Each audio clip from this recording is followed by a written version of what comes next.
Hello, welcome to Tokyo. It is a beautiful day here, blue skies. You have little clouds in the distance, and you also have a typhoon number 10 called Shanshan making its way in the Pacific to hit perhaps Tokyo, certainly Osaka. At least the trajectory looks a little bit not good. This is especially important for those that are in Japan or coming to Japan over the course of the next I don't know, 72 hours. You probably need to know about this typhoon. There's a Tokyo sky tree behind me a few kilometers away. I was looking at this one. I didn't know for sure. You can see the chart here. There's Osaka right in the path of it, and it's gaining strength. That means as this typhoon makes its way closer to Japan, it's getting stronger and stronger. And that's not a great thing, actually. You can see it's quite strong. It's going to be hitting before it makes that turn upwards. Perhaps they say it's going to weaken, but you just never know with typhoons. I just assume it's going to be a really bad one. The last really strong one to hit Osaka, it was quite scary here. Let me pull this up on the side so you get an idea. Move this here. This was in 2018. You can see Osaka. This is in 2018. You can see in Osaka, they were really, it was a scary one for sure. This ripped right through Japan. I think it was called Jobu or Jembo. I can't remember the name of this one, but this was from 2018. And I remember seeing these on the TV news here, and it freaked me out a little bit because how strong typhoons can be. When the strong ones hit, you just can't stand up. You cannot.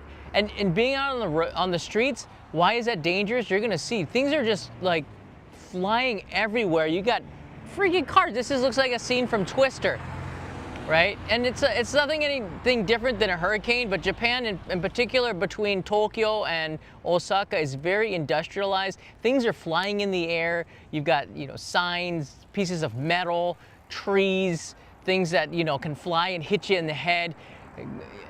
You have to be really careful. Stay inside, stay away from windows for that matter, and just buckle down for the next couple of hours. Now, typhoons are typically weaker than hurricanes because the waters of the Pacific aren't as warm as the Atlantic. They don't build up as strong as a hurricane, but that does not mean by any means they're less powerful when they make land. You just never can tell with typhoons. Look at this tree going. Very scary stuff.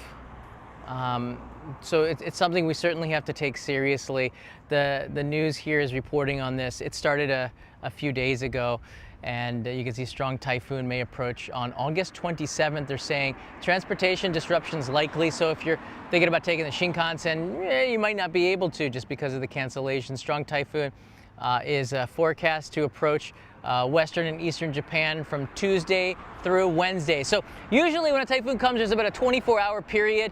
They'll stop the typhoon, they'll stop the Shinkansen and the flights maybe a few hours before the typhoon comes and starts to impact, just out of safety reasons, because you never know if there's going to be like a gust of wind that flips over a plane, or the wind could be particularly damaging when a Shinkansen is going through a tunnel and coming to the other side. You don't know what's going to be happening because of the strength of the velocity of the wind. So they tend to maybe slow it down, and then they'll just suspend all the Shinkansen. It's better to be safe than sorry. Risk is too high. Reward there's none, except getting passengers and making money. But again, risk to life is what they very much worried about here in Japan. The Shinkansen almost definitely will be delayed or canceled as a result of this, probably for several hours, most likely for 24 hours if this typhoon is as big as it is projected to be on the news right now. Typhoon Shanshan, which is, I believe, an area of China up in the north. Also, maybe the name of a panda. I remember. It's expected to move north towards the Japanese Pacific coast while strengthening in force due to high sea temperatures. The weather, it's been quite sunny. You can see I'm already sweating it out here. The water is really warm. So much so, the reason I'm on the Sumida River is that it had turned like a weird blue color because the plankton died, causing a lack of oxygen in the water. It's not a good thing. So the water temperature is really warm here. It's well above, I don't know, what is it, like 30 degrees Celsius, which is ridiculously high for water. As of 9 a.m. Saturday, which was a couple of days ago, the typhoon was located around, or yesterday, located around the Ogasawara Islands. And you know I've been to Chichijima many times, once. It seems like many times. I keep planning to go back there. South of Tokyo on Saturday, moving northward at a speed of 25 kilometers per hour, which is like 19 miles per hour, something like that. It's moving real slow, and the slow ones, they're scary because they tend to just like stay over a landmass and just create all kinds of damage. And it could be the rains that cause the most damage because of landslides that are a result of that. Too much rain falls. Landslides, of course, happen. Japan's got a ton of hills, mountains, a lot of it, towns and cities built upon the bases of it. Certainly something that you should be concerned about. Especially we saw one in Atami a few years ago. The landslide was just, it's so scary. It's so scary. Look at the one in Atami landslide, A-T-A-M-I landslide. It's really frightening to see. This thing just took out the entire like center of the town, it looked like.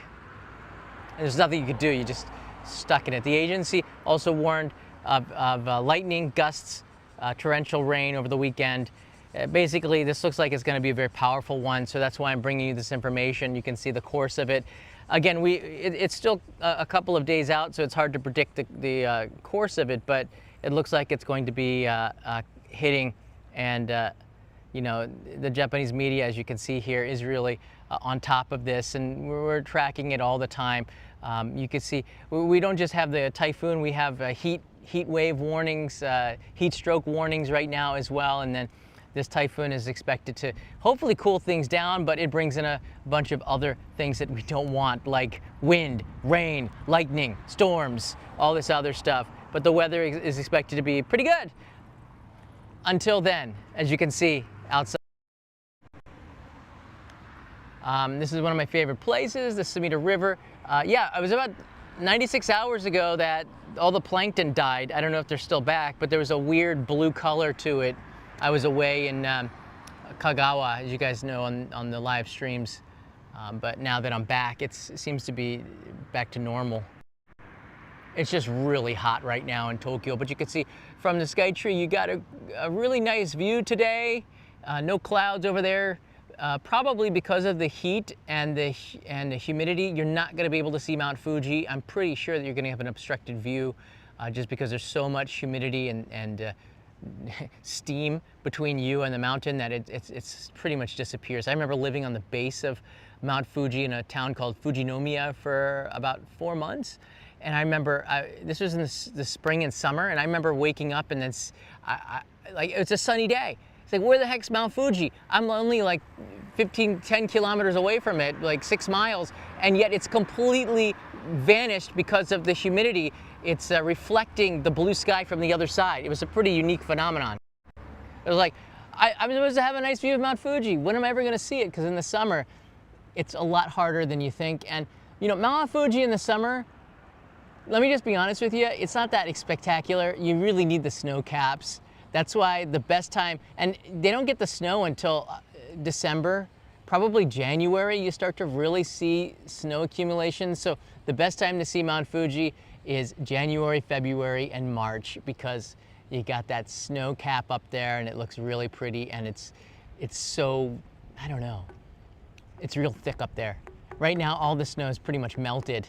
There might be some pockets of it up there at the summit, 3,776 meters up, which is the largest mountain, the largest peak in Japan.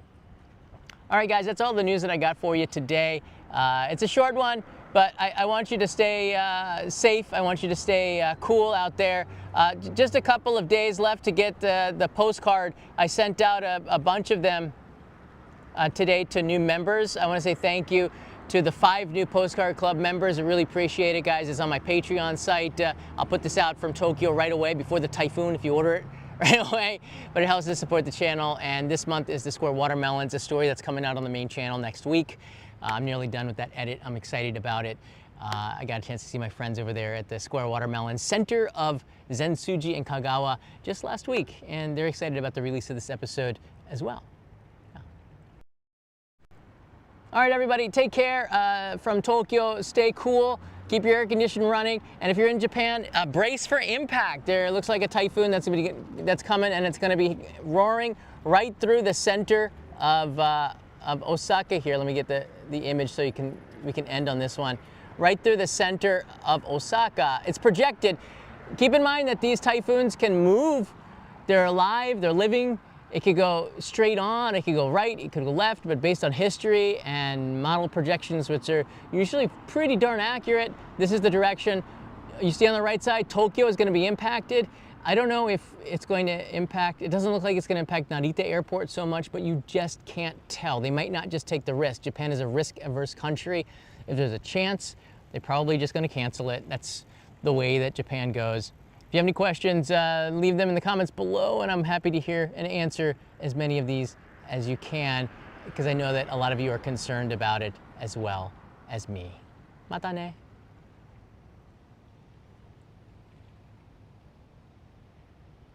Wonder if they really do have a nice view today. Maybe it's, gosh, if I didn't have work, I'd go up there. Oh!